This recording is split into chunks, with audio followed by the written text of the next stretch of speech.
Assalamualaikum warahmatullahi wabarakatuh. Perkenalkan, nama Zida Zahra, BP 18 akan menjelaskan materi tentang redaman dan dispersi pada sistem komunikasi serat optik.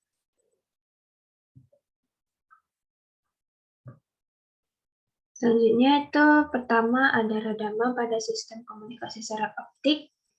Sini tahanan dari konduktor tembaga menyebabkan hilangnya sebagian dari energi listrik yang mengalir dari suatu kabel. Core dari kabel serat optik menyerap sebagian dari energi cahaya. Hal ini dinyatakan dalam redaman kabel. Satuan yang digunakan untuk redaman serat optik adalah desibel per kilometer. Redaman tergantung dari beberapa keadaan, tetapi yang utama adalah bahwa redaman tergantung pada panjang gelombang dari cahaya yang digunakan.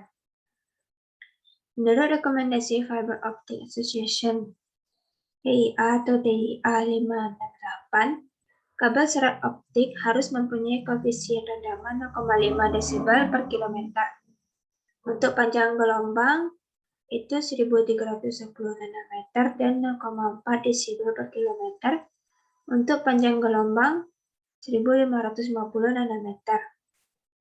Tapi besarnya koefisien ini bukan merupakan nilai yang mutlak, karena harus mempertimbangkan proses fabrikasi, desain, dan komposisi fiber dan desain kabel. Selanjutnya itu faktor intrinsik. Ada beberapa faktor intrinsik dari serat optik yang menyebabkan redaman. Itu satu, absorption atau penyerapan. Itu peristiwa ini terjadi akibat ketidakmurnian bahan fiber optik yang digunakan. Bila cahaya menabrak sebuah partikel dari unsur yang tidak murni, maka sebagian dari cahaya tersebut akan terserap. Kedua, itu scattering atau penghamburan. Itu terjadi akibat adanya berkas cahaya yang merambat dalam materi yang dipancarkan atau dihamburkan ke segala arah dikarenakan struktur materi yang tidak murni. Biasanya scattering ini terjadi pada lokasi-lokasi tertentu saja di dalam bahan, dan ukuran daerah yang terkena pengaruh perubahan efektif pancarnya cahaya sangat kecil, yaitu kurang dari 1 panjang gelombang cahaya. Selanjutnya itu microbending atau pembengkakan pada dasar pembatas serat optik. Pada umumnya timbul di dalam proses manufaktur. Penyebab yang biasa dijumpai adalah perbedaan laju pemulihan dan penyusutan antara serat optik dan lapisan-lapisan pelindung luarnya atau jaket. Ketika kabel serat optik menjadi terlalu dingin, lapisan jaket maupun bagian inti atau mantel akan mengalami penyusutan dan memendek sehingga dapat bergeser dari posisi relatifnya semula dan menimbulkan lekukan-lekukan yang disebut microband. Selanjutnya itu faktor ekstrinsik.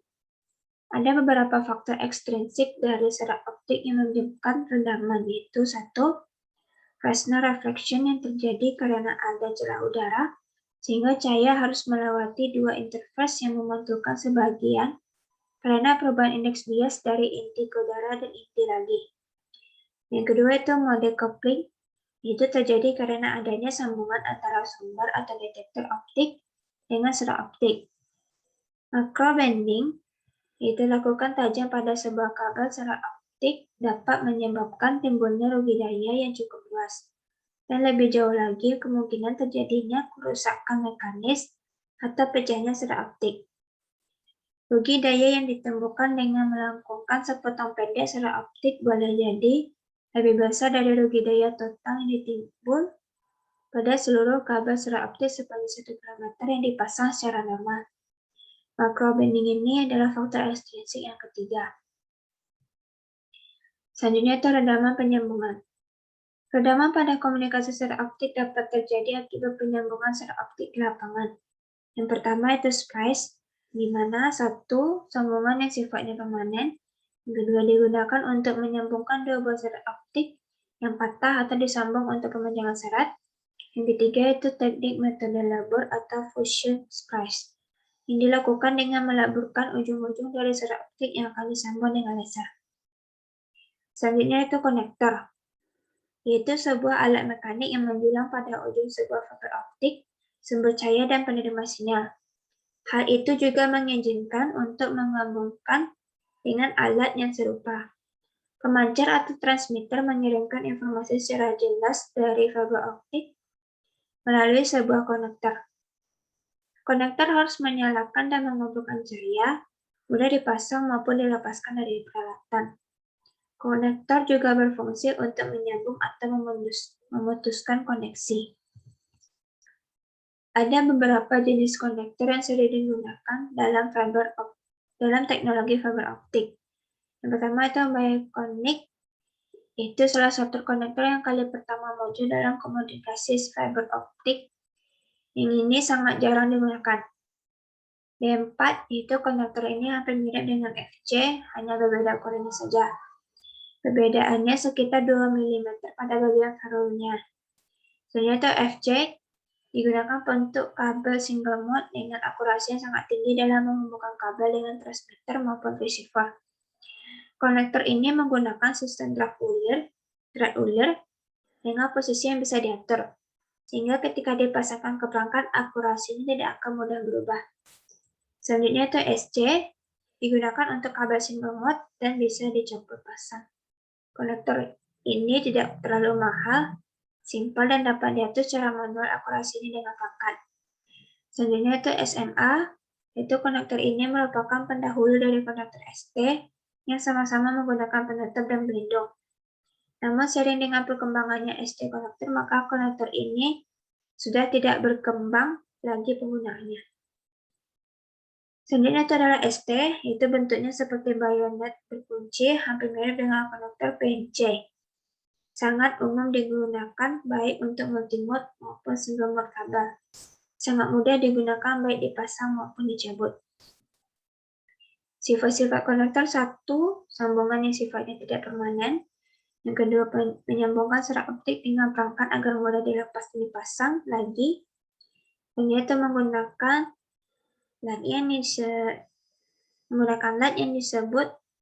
alat yang disebut konektor. Selanjutnya itu mode perambatan optik. Pertama itu multimode step index fiber. Pada jenis ini diameter core lebih besar dari diameter cladding. Dampak dari besarnya diameter core menyebabkan rugi-rugi dispersi waktu transmitnya besar. Penambahan persentase bahan silika pada waktu pembuatan tidak terlalu berpengaruh dalam menekan rugi-rugi dispersi waktu pengiriman. Berikut gambarnya. Yang paling kiri adalah profil. Kemudian yang paling kanan di sini untuk bagian tengah ini adalah core. Kemudian bagian pinggirnya adalah cladding. Sini gambar perambatan gelombang pada multimode step index. Selanjutnya itu multimode step index mempunyai karakteristik sebagai berikut. Yang pertama, indeks bias inti konstan. Ukuran inti besar yaitu 50 mm dan dilapisi cladding yang sangat tipis. Selanjutnya itu penyambungan kabel lebih mudah karena memiliki inti yang besar. Kemudian terjadi sering terjadi dispersi. Kemudian hanya digunakan untuk jarak pendek dan transmisi data bitrate rendah. Di sini susunan serat optik dari tipe multimode step index yaitu di sini diameter inti core-nya adalah 200 sampai 300 mikrometer. Ini berdasarkan sumber lain. Kemudian diameter selimut cladding-nya 380 sampai 440 mikrometer. Kemudian diameter jaket atau coating 250 sampai 1000 mikrometer. Kemudian numerical aperture-nya 0,16 sampai 0,5. Kemudian redamannya itu 4 sampai 6 desibel per kilometer.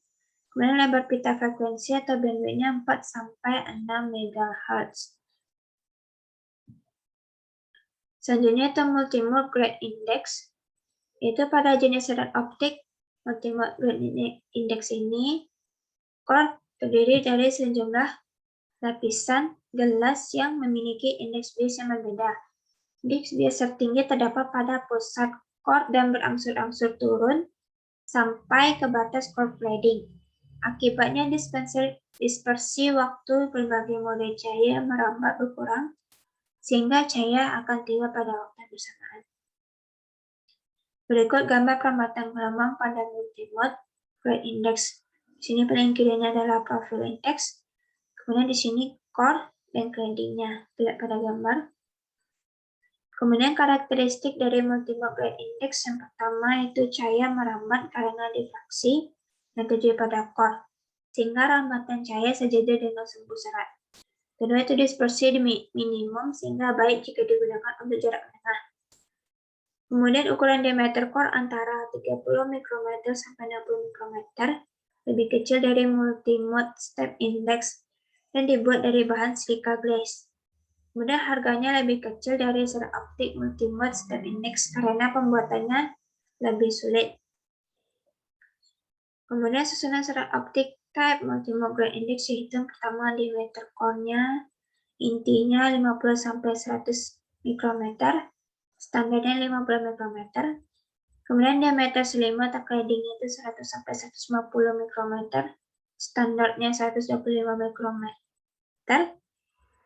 Kemudian diameter jaket atau coatingnya 250-1000 mikrometer. Kemudian numerical aperture-nya itu 0,2-0,3. Kemudian redamannya itu adalah 0,3-3,5 desibel per meter. Kemudian bandwidth-nya itu 150 MHz sampai dengan 2 GHz. Selanjutnya itu single mode step index. Pada jenis ini, baik core maupun gradingnya dibuat dari bahan silika glaze. Ukuran core yang jauh lebih kecil dari grading dibuat demikian agar geologi transmisi berkurang akibat grading. Di sini terlihat pada gambar perambatan gelombang pada single mode step index. Di sini profile index-nya, kemudian di sini core dan grading-nya.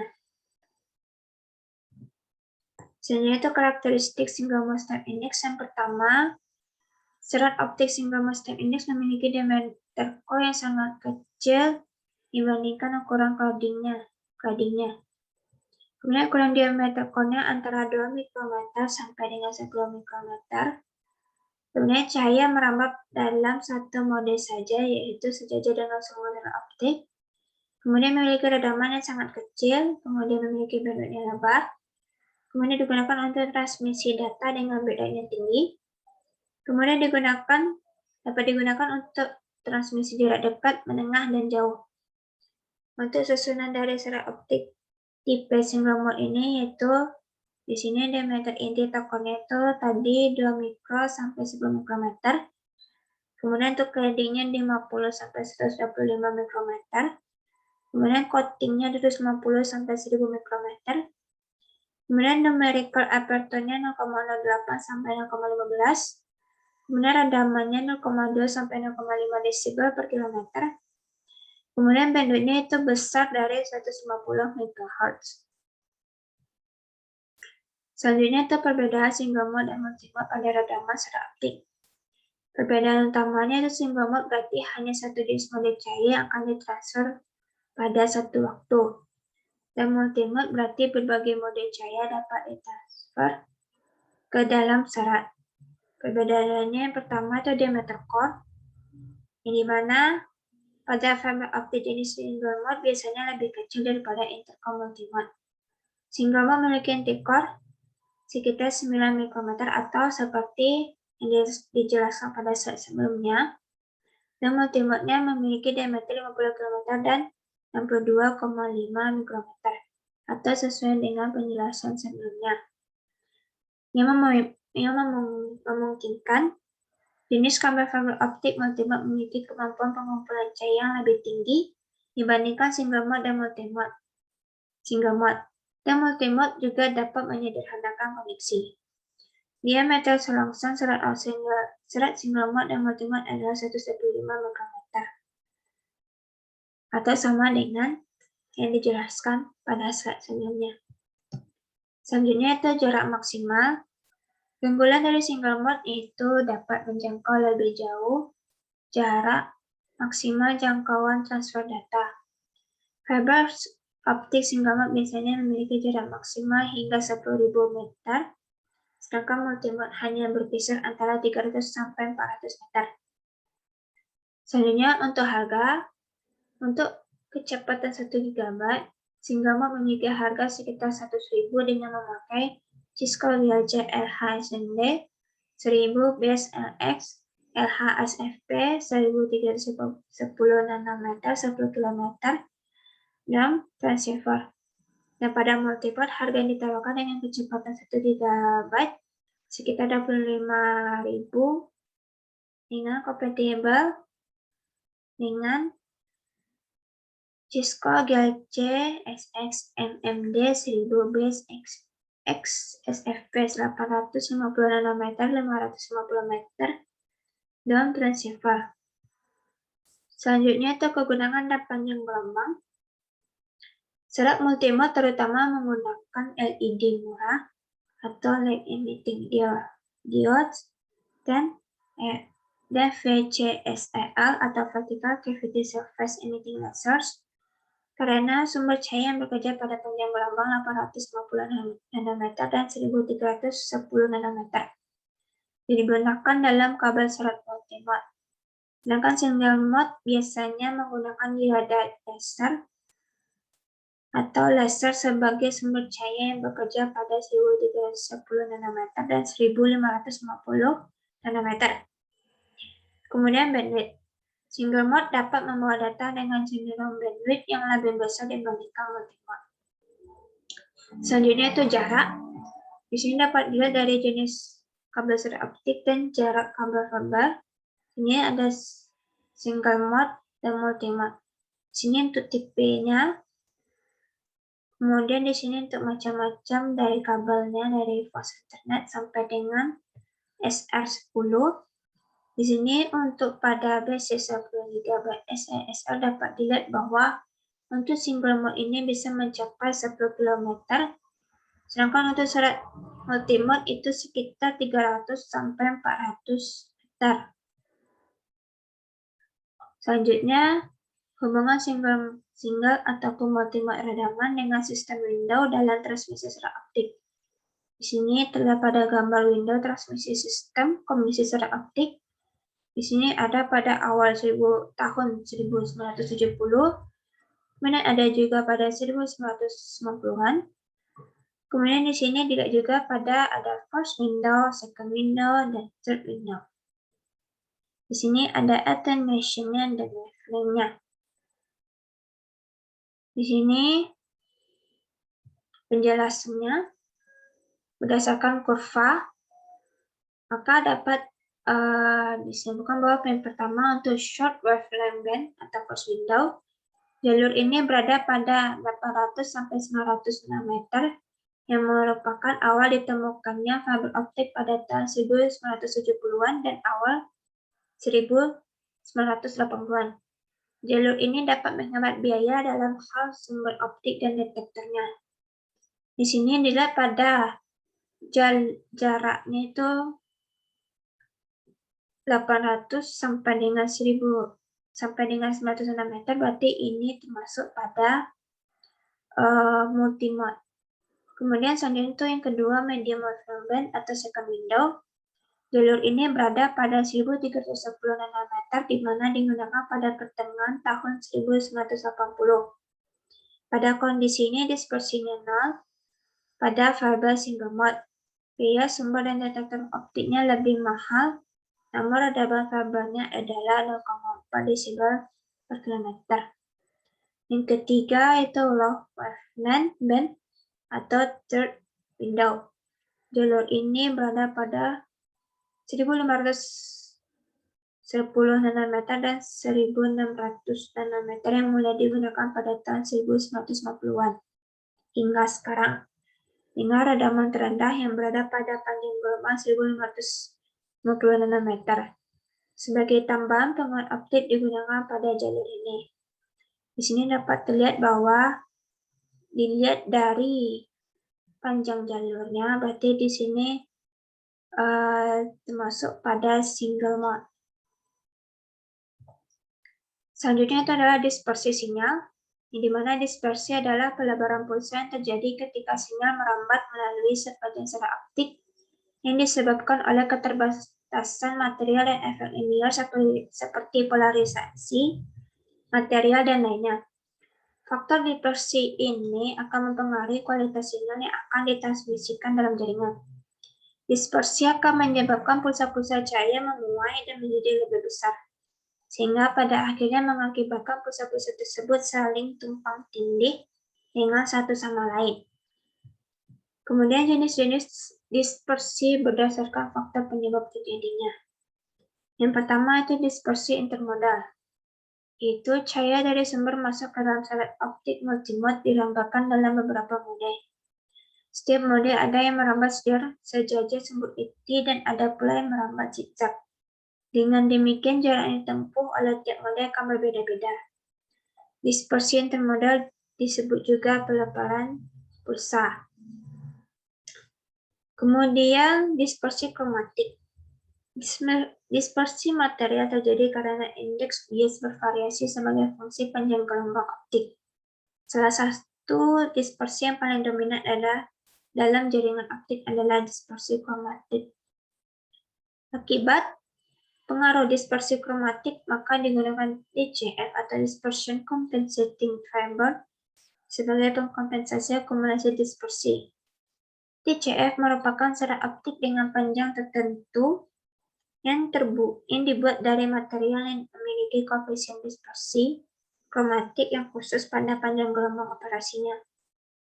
Koefisien dispersi kromatik ini bernilai negatif dan bernilai lebih besar per unit panjangnya dibandingkan dengan koefisien dispersi dari serat optik yang digunakan dalam sistem. Dengan karakteristik ini, maka panjang DCF yang cukup pendek dapat mengkompensasi akumulasi dispersi kromatik pada serat optik yang digunakan pada sistem. Selanjutnya itu dispersi bumbung gelombang atau waveguide dispersion.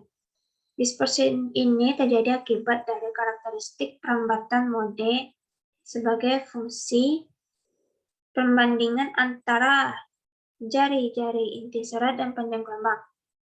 Selanjutnya itu dispersi mode polarisasi, yaitu penyebab utamanya adalah ketidaksimetrisan bentuk serat optik akibat adanya tekanan saat pengkabelan ataupun saat interaksi. Dispersi mode polarisasi pun akan meningkat dengan bertambahnya usia kabel optik. Sekian dan terima kasih. Apabila ada kekurangan ataupun kesalahan dalam penyampaian, mohon dimaafkan. Wabillahi taufiq wal hidayah. Wassalamualaikum warahmatullahi wabarakatuh.